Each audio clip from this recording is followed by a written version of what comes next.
Alors bonjour à tous, dans cette vidéo nous allons corriger l'exercice 61, page 80.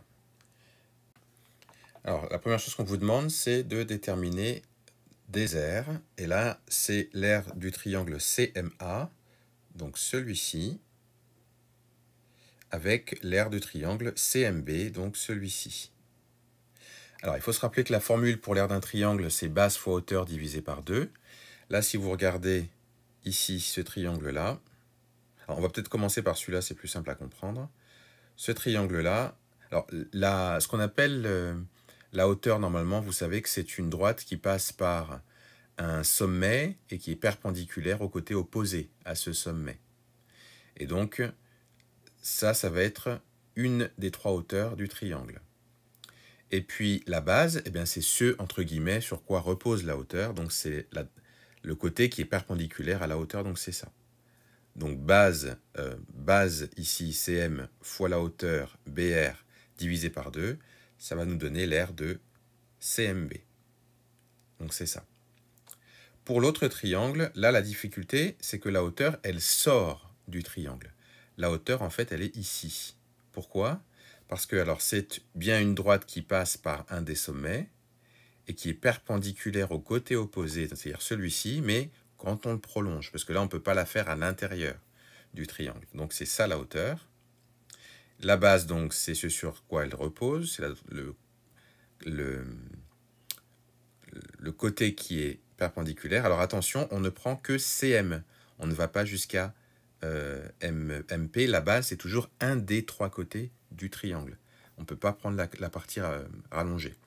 Donc, CM fois AP divisé par 2, ça donne l'aire de CMA. Ensuite, dans la question B, on vous demande de compléter la phrase. Et la phrase, c'est « La médiane CM partage le triangle ABC en deux triangles de même aire ». Ça, c'est un truc qu'il faut savoir. La médiane partage toujours un triangle en deux triangles de même aire. Le petit c, que peut-on dire des longueurs AP et BR?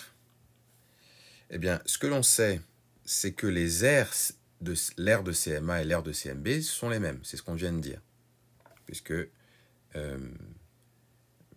Puisque la médiane CM, qui est ici, elle partage le triangle en deux triangles de même aire. Donc ces deux aires-là sont égales. On peut donc écrire avec les formules qu'on avait au petit a, on peut écrire que ça, c'est égal à ça, du coup. Et là, ce que vous constatez, c'est qu'on a CM fois quelque chose sur 2 est égal à CM fois quelque chose sur 2. Et les deux doivent être égaux. Ben, ça veut dire forcément que le quelque chose ici, c'est-à-dire AP, c'est pareil que le quelque chose ici, c'est-à-dire BR.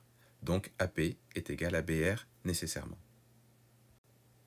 Alors ensuite, la question C, on vous demande d'en déduire la nature du quadrilatère AP-BR, donc quel type de quadrilatère c'est. Et là, il faut vous rappeler, alors on a BR ici qui est égal à AP. Vous constatez aussi que BR et AP sont tous les deux perpendiculaires à CP. Ça signifie qu'ils sont parallèles en fait. Ces deux côtés-là sont non seulement égaux, mais aussi parallèles. Bon, ben, quand vous avez deux côtés égaux, deux côtés opposés qui sont égaux et parallèles, ça veut dire forcément que BRAP est un parallélogramme. Et ensuite, dans le petit e, que peut-on dire de la position du point M sur le segment PR? Vous constatez que M, c'est l'intersection des diagonales AB et RP. Comme on sait que BRAP est un parallélogramme, l'intersection des diagonales, c'est forcément le milieu des diagonales. Donc là, vous savez que M, c'est le milieu de AB, c'est ce qu'on vous montre ici par les petits traits. Et donc, comme c'est un parallélogramme, c'est forcément aussi le milieu de la deuxième diagonale, c'est-à-dire RP. Donc M est le milieu de RP.